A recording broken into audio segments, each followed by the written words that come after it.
It's my pleasure to invite Dr. Chelliah Selvasekar, MBBS, MD, FRCC, Edinburgh, for consultant colorectal and laparoscopic surgeon from the Christie Hospital NHS Foundation Trust to deliver the next lecture. And Dr. Selvasekar is a working consultant in colorectal surgery with an interest in the laparoscopic and robotic colorectal surgery.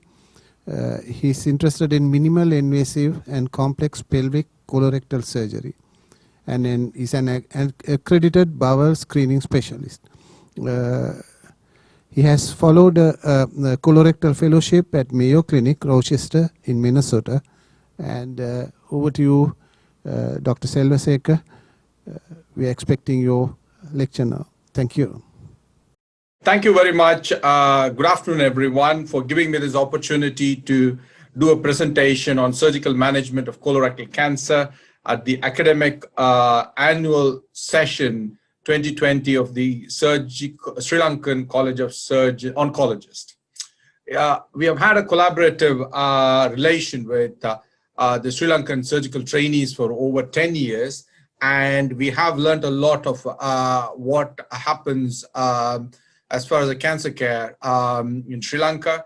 And we have an annual fellowship with Sri Lanka, where we get a trainee, a senior trainee who comes to the colorectal department at the Christie, which has been a very positive experience. So just to give an overview of the presentation, I'm going to touch upon the principles and management of colorectal cancer, the key new concepts, which are central mesocolic excision and central venous ligation, complete mesocolic excision and central venous ligation, total mesorectal excision, extended resections, and its relevance to Sri Lanka. Mainly, I'm focusing on the cytoreductive surgery and HIPEC, extended resection, and also minimal access surgery, including robotics. So colorectal cancer is the third most common cancer in the Western world, and the men and women have equal risk. The cause is not known. However, most cancers are believed to start from a polyp. There are about 5 to 10% familial risk. Lifetime risk in the Western world is about 5%. The survival is around 5 years of about 50 to 60%. And 30 to 40% of cancers arise in the rectum, which is defined as having a cancer within 15 centimeters from the anal verge, according to the Association of Coloproctology of Great Britain and Ireland. So what we are trying to do with colorectal cancer treatment is to prevent these, like pulmonary metastasis and liver metastasis, which unfortunately kills the patient. And as I mentioned, the incidence increases as one gets old. The incidence of colorectal cancer increases. Still in the Western world, about 1/3 present as an emergency and 2/3 present as an elective patient. And in the emergent situation, when someone presents with intestinal obstruction, especially the left-sided tumors, which are distal to the splenic flexure, there is a role for colonic stent, and it is usually a centralized service. Not everyone has got access to it because you need a team to perform, including a radiologist and a gastroenterologist possibly. Those with peritonitis and fistula need treatment as per the standard management, which has not changed over the years. Colorectal screening, it is well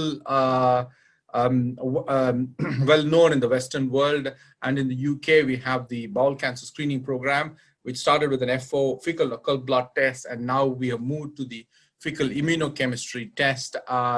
Anyone between the age of 60 and 74 gets a biennial FIT test, and if it is positive, they go on to have a colonoscopy. And there is also the flexible sigmoidoscopy screening at the age of 55. So the pathway for colorectal cancers is like any other cancer. Preoperative investigations include colonoscopy biopsy, followed by routine blood investigations, including CEA as a tumor marker, and which is mainly used if it is elevated as a part of the surveillance. Staging investigations, including CT, chest, abdomen, and pelvis, or a PET scan and an MRI pelvis for rectal cancer, and also in liver metastasis to characterize the lesions better. Role of surgery in colorectal cancer, like any other cancer, is to diagnose, confirm the diagnosis, stage, as we discussed in the previous slide, and the MDT, the multidisciplinary team, as there's no one single tool nowadays to treat these patients. So they have surgery, chemotherapy, radiotherapy, combination of various treatments. So it has to be discussed in an MDT meeting. In the US, it's called as a tumor board meeting. And the aim is to achieve a curative resection. Sometimes debulking surgery, palliative surgery is performed. And the main objective is cancer resection followed by restoration or reconstructive surgery, helps in improving the quality of life. And there is a small role for prophylactic or risk reduction surgery in mainly in familial FAP, familial adenomatous polyposis, or high risk of colorectal cancer when they have unstable mucosa in the colon and the rectum. Advances in surgery can be measured by the size of the scar. So what used to be done with the up and down incision from the xiphisternum to the pubis is now performed using a periumbilical incision, exteriorize the specimen, and anastomosis. Minimal access surgery has taken up in a big way, and about 60% of case colorectal cancer is performed by those patients who have surgery are performed by minimal access route. Principles of surgical resection are maintained the same, nothing much has changed. We need to maintain that there's an adequate margin, anatomical resection, including the regional lymph nodes are removed en bloc, avoid tumor spillage using a no-touch technique, minimal tumor manipulation, and reconstruction, which helps to improve the quality of life. And as I mentioned, it is a multimodal treatment. Every one has a role, which is equally important in ensuring that the patient has a high-quality cancer care. In colonic cancer resection, as I mentioned earlier, complete mesocolic excision and central venous ligation are the new concepts. It's based on the vascular anatomy, mainly for right colon cancer and splenic flexure cancer. The reason why this has come up is, unfortunately, there is a higher incidence of local recurrence in right colon cancer, which is felt to be due to surgeons not performing a high tie and ensuring that the vascular anatomy is not clearly dissected. Something like this, where we need to isolate, identify the SMA, SMV, and clearly identify the aleocolic artery, right colic artery, middle colic artery, and make sure that these are all clipped at the origin, clear the lymph nodes along the pedicle, which makes sure that it's an en bloc excision. And CME has shown that there's about 10 to 15% 5-year survival, which is better compared to those where high tie is not performed. So there is a role, but it is not a surgery without risks, as there has been trauma to the SMA and also slightly higher incidence of anastomotic leak. So it is a risk balance. In selected group of patients, it has a role. And this is something which I think is relevant to Sri Lanka, where similar to what happens in India, there's patients present late and peritoneal metastasis of colorectal origin, which is considered an M1 disease, previously was treated by chemotherapy. There is a role for cytoreductive surgery in HIPEC, and it has shown to improve the survival, although it has got its prolonged operation with there is a morbidity involved. And I'm fully aware that there is a system available, a center in Sri Lanka where cytoreductive surgery and HIPEC is started by one of our previous fellows from who came through the Christie, Dr. Jayamal. So I hope that it gets a centralized service pathway where suitable patients throughout Sri Lanka can access these available resources, and patients can be channeled who would benefit from this sort of treatment. And based on the survival, you can see that those who just have chemotherapy don't survive beyond 2 years, whereas in selected group of patients, peritoneal metastasis is removed along with high-risk target organs like the omentum and ovaries, along with heated intraperitoneal chemotherapy, provides around 30 to 40% 5-year survival rate. And we have a clear criteria of who should be referred, as alluded to earlier. We go by the PCI score, it should be less than 20. If it is more than 20, there's a higher chance of leaving tumor behind, and also prolonged operation, which does not unfortunately lead to a better survival. Patients have to be fed, and those who should not be referred. These are so clear-cut criteria like these can enable the service to move forward, which I hope moves in a big way in Sri Lanka. Because for a population of around 5 to 6 million, we probably need a couple of centers in the country to provide a robust service with a high volume throughput.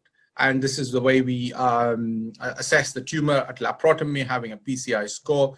And this is a setup as shown in this picture, where after cytoreduction, these tubes are used as an inflow and outflow tubes to install heated intraperitoneal chemotherapy. Just focusing on the rectal cancer, which is an important area where a lot of progress has been made over the years.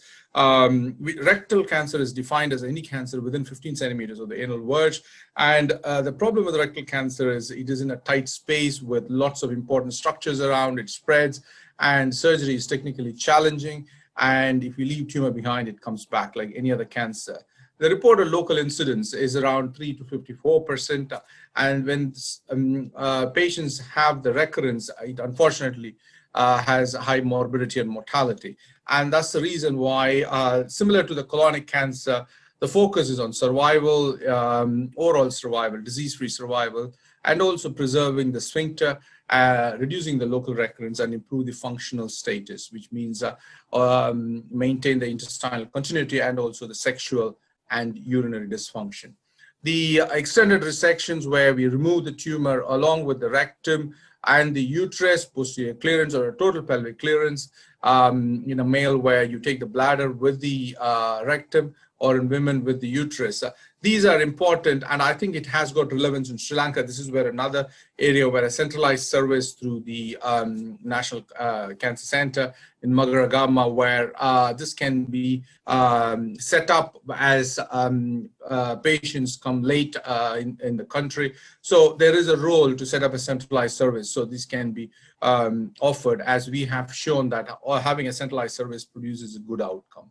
So this total mesorectal excision, this is a concept which most people are aware of, was introduced by Bill Heald in 1982. Basically, it is a sharp dissection respecting the tissue planes and also achieving a negative margin, and en-bloc excision up to the pelvic floor, and preserving the presacral nerves helps to maintain the urological and sexual function. And with TME, there is morbidity. Urinary dysfunction is still around 20%. Sexual dysfunction is still around 15 to 30%. However, it's better than the conventional surgery, which was based on blunt dissection. And anastomotic leak is high, around 1 in 5 develop anastomotic leak. And the rate is higher compared to the conventional surgery because it is very low anastomosis up to the pelvic floor. And this increases if someone has had radiotherapy. At the Christie, since 2012, we have used a robot for rectal resection, and as one can see, using a robot dissection, the plane of dissection is very clear. It is very clean cut without having any cuts in the mesorectum, and this is abdominal perineal excision, where you can see that there is no wasting of the specimen. So this helps to provide a high quality specimen, which translates into a better cancer outcome. And this is a view on the right pelvic side wall. As one can see, you can with the robot arms docked, and the view is very good, which helps to perform a high quality precision surgery. And also the fixed traction helps to make sure that there is no shakes, and also helps to control. It's a controlled surgery, which helps in providing a better outcome. In this photograph, one can see where an external resection is performed jointly with the urologist, where seminal vesicles have been removed and non-villous fascia is seen clearly, and seminal vesicle is attached to the rectal cancer, which helps to remove the seminal vesicle without doing an total pelvic exentration, which unfortunately would have happened if this patient had an open operation. This is a specimen where you can see the quality of the specimen is so good without any cuts in the mesorectum. Along with the uterus, we have performed this robotically with the gynae oncologist. And this is the same sort of specimen where one can see the posterior vaginal wall being removed along with the rectum and the uterus. And the quality of the specimen is good, which hopefully will translate into a better survival. And this is a similar sort of a specimen. And where it fits in with Sri Lanka, yes, the current Da Vinci system is probably very expensive, but there are second generation robots like the Cambridge Medical robots, which has come into market, mainly used in India at the moment, and also in some centers in UK. In the country, if Sri Lanka needs to move on with providing minimal access surgery for the patients, the second generation robot may be the way forward, which provides flexibility. The handles can be, these robots, individual ones can be moved from one theater to another. They are small, and each of these arms weigh around 95 kilograms, and there is haptic feedback, eye tracking, which helps the country to move forward in surgical innovation. So in summary, colorectal cancer is a common cancer in the Western world. Early diagnosis helps in achieving good cure with minimal effects on the quality of life. Segmental resection has been performed for colonic cancer. The new concept is complete mesocolic excision and central venous ligation, but that is offered in selected group of patients who have nodes present close to the origin of the ileocolic vessels. And in rectal cancer, the management is evolving. It is patient-centered treatment using various factors, patient factors, tumor-related factors, and based on the expertise available. After discussion in the multidisciplinary team meeting, the surgery is offered if it is appropriate, or non-surgical treatment are still used on its own or as a combination. The key in rectal cancer surgery is having a good volume to achieve a good outcome, and like any cancer, the objective is to achieve an R0 resection, which helps to improve the overall survival and the disease-free survival. So TME, where sharp dissection is performed, helps to remove the tumor along with the regional lymph nodes, and it reduces the local recurrence and improves the survival.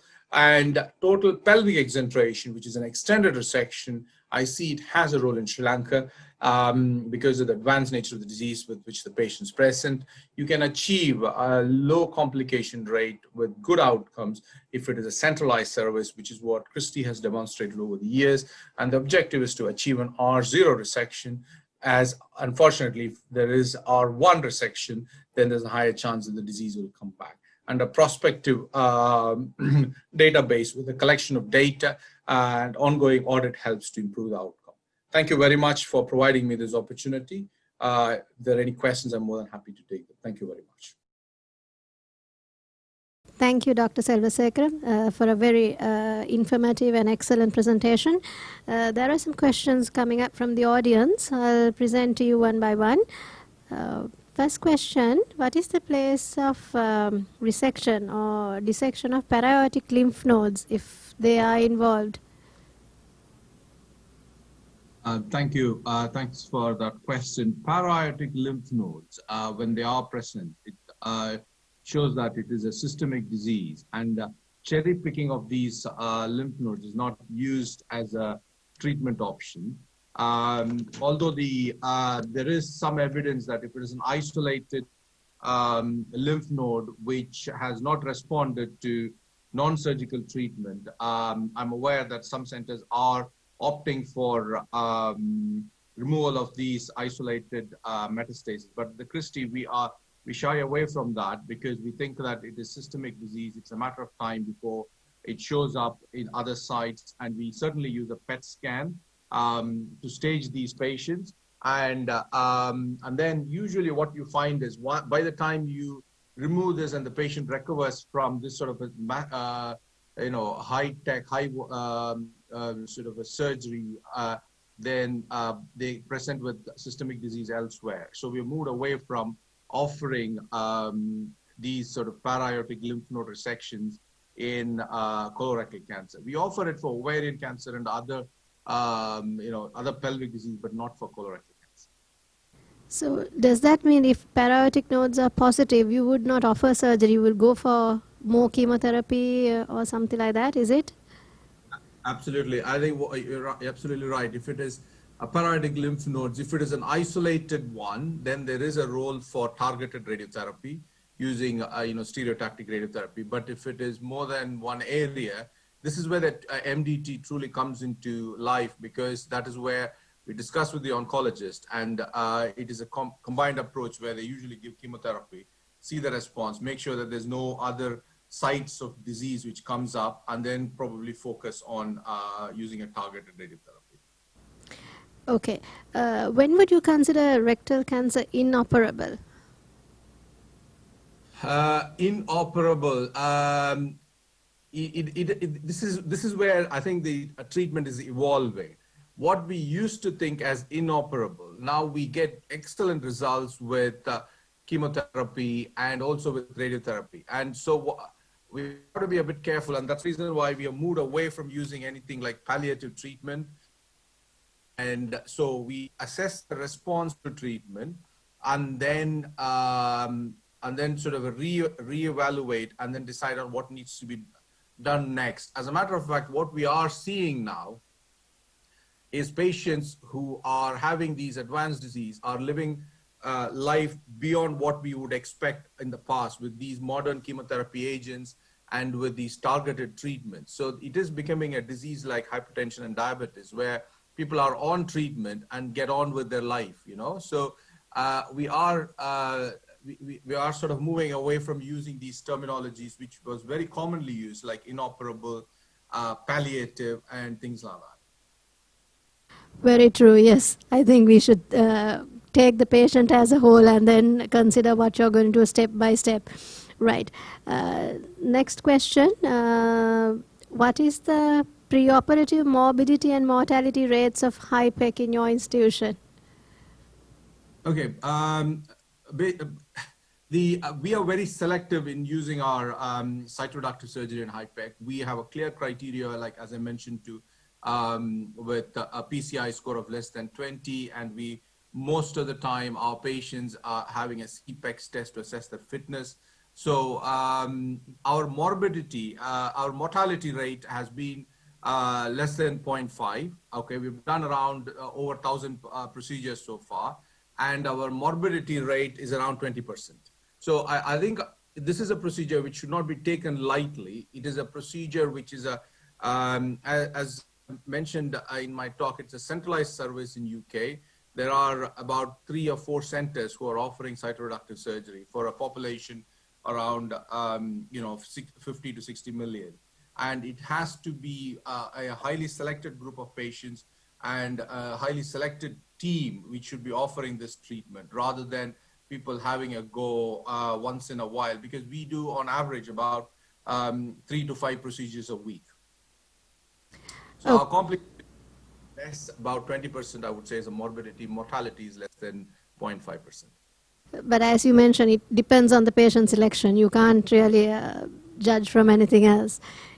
The next question, regarding ultra-low rectal cancers, do you do intersphincter dissection and coloanal anastomosis? And I think this is probably a surgeon who's asking, they want you to share your experience on reducing stricture rate in coloanal anastomosis. Is that possible? Okay, it is a question where I think it needs to be carefully thought. Sometimes it is better to give a stoma, which the patient can manage, rather than having perineal colostomy, which is what Americans used to say, because it is not a technical exercise. It is what the patient needs. A coloanal anastomosis can be done very well, but if you look at the patients who would need that sort of an anastomosis are those patients who would have had radiotherapy and then have had a surgery because the tumor has shrunk and it is technically feasible to do the anastomosis. And they would have had an ileostomy as a protective measure for about 3 months or so. And then you join them up, they will usually have a leak on a regular basis. So culturally, what we have noticed is there are populations in France where they would like to have a coloanal anastomosis. They don't mind a bit of a leakage, whereas in UK, people find leakage of small amount of feces very, not acceptable, in which case you are bound to fail if you offer that sort of a treatment unless the patient is counseled well. So colorectal anastomosis is possible in selected group of patients where, but the aim of the treatment should be to achieve an R0 resection. Yes, there is a higher stricture rate because of where it is and also because of the radiotherapy these patients have. So the patient has to understand that it is not a one-off operation where at the end of it, they will have the same quality of life as what they had before. It is not, it has got its risks. So we are very selective in offering colorectal anastomosis. How we can prevent a stricture, it is basically making sure that when the anastomosis is done, it's a very vascularized colon, which is brought down, which has not been irradiated, down to the pelvic floor to do the anastomosis. But there is always a small risk that when you close the loop ileostomy, dilate these anastomosis, and with time, when you with the sort of normal bowel movement, the stricture formation becomes less. But it is always a concern. Okay. If there is a single isolated met in the lung, would you consider resection? Yes, yeah, absolutely. What we do is we get the patients through the lung MDT, and I see that more and more of these patients are having lung resection, and with the video-assisted thoracoscopic surgery, they have very good results, and the patients seem to get back to normal quality of life soon after this sort of surgery. Do you do lung ablation for solitary lung metastasis in your institution? We lungs surgery at the Christie, but we work collaboratively with the University Hospital of South Manchester, where the lung cancer team is present. And I can't unfortunately comment on that because that is beyond my expertise. But as far as the patients whom we have referred, they seem to be preferring to excise that rather than ablate the lesion. But it's one of those things where I think a specialist may be able to offer a better advice. Okay. Somebody wishes to know your thoughts on transanal TME versus standard TME. Okay, this is something which has been going on for a year now. Based on results from Denmark and a couple of Scandinavian countries, the transanal TME has been put on hold at the moment in UK, apart from well-established centers where it has been high volume centers where there's an audit, ongoing prospective audit, because there's been a higher incidence of local recurrence after transanal TME, because there are some technical issues there where you're exposing the tumor, the site of the tumor, although you close the rectum distally. There are issues which has been raised, and because of the high incidence of local recurrence or slightly higher incidence, it has been stopped. A moratorium has been passed, so it is not being offered as a treatment at the moment, apart from very few selected centers. I think if you can do an operation where using a minimal access or open surgery where you can achieve an R0 resection, I think it's still one needs to consider the standard TME as the option and not explore into these areas because it is still as a research tool. And at the end of the day, we need to be careful that there's a patient. And when we have a tool where we know that it works, rather than exploring the option of transanal TME, if the patient develops a local recurrence, unfortunately, they are going to suffer, and it may kill them at the end of the day. So we would be very cautious in recommending TATME. Okay. Is there any place for pressurized intraperitoneal chemotherapy in colorectal cancer, or do you practice? Okay, I think the colleague is asking about the PIPEC, the pressurized intraperitoneal aerosolized chemotherapy.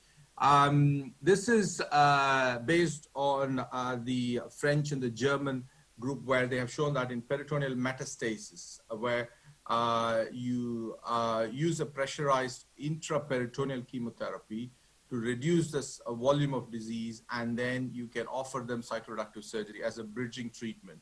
We were planning to start that sort of a trial at the Christie, and also there were plans to start in a couple more centers in UK, but unfortunately, it has all been on hold because of COVID. because it is certainly an aerosolized generation procedure. And we will struggle to get any ethical approval in the present time because it exposes the whole operating team for increased rate of infection.